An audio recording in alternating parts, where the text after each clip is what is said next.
Hi guys, welcome back to my channel Lush Foliage. In today's video we are going to be talking about another beautiful unique looking philodendron called as the Philodendron Little Phil.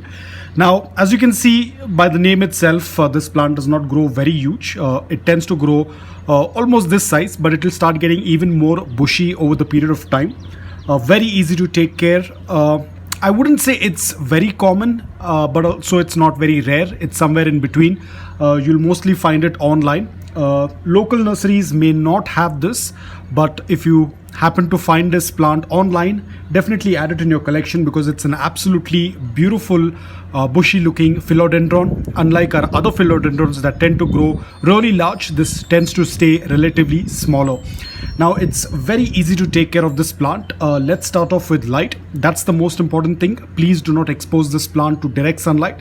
The leaves are very delicate. They can easily get burnt. Just by looking at it, you can see how delicate the leaves are. Here is a perfect example of what happens if you're going to expose it to direct sunlight.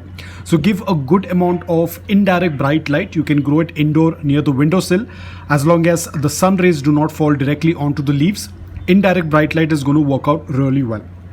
Talking about the soil mix, use a soil mix that is loose, porous and well draining. The pot should have a drain hole so that the excess water can drain out.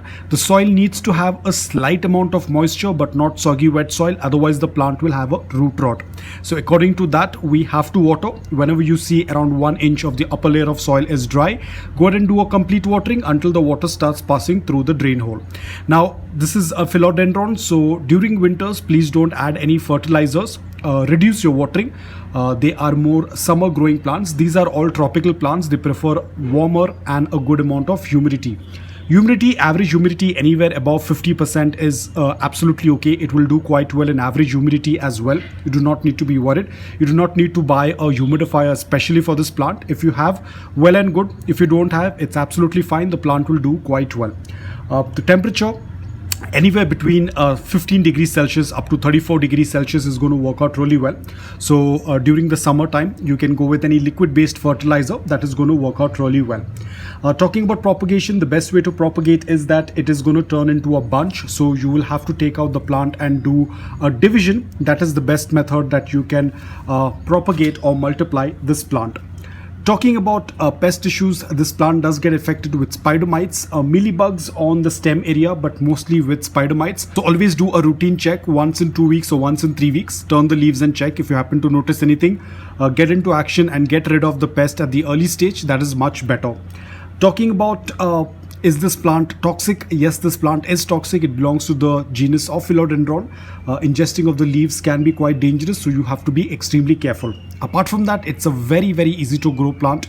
If you are looking out for a plant that is very small, very compact, and this is one of the plant you can add in your collection. It has this beautiful narrow leaves, and as and when the plant starts to grow, it is going to cover up this entire pot, and it's going to have these narrow small tiny leaves which looks absolutely beautiful.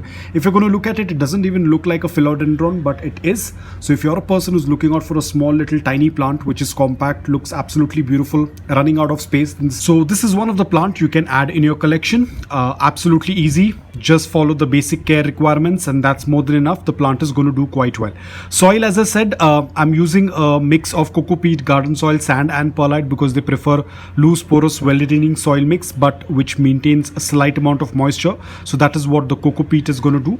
Apart from that, the sand and perlite is going to make the soil mix loose, well-draining, and that tends to work out really well. So guys, that's all about it. I hope that this video was helpful to you. If it was, please hit the like button. And if you're new to my channel, please consider subscribing to it. Until then, take care, stay safe and keep planting.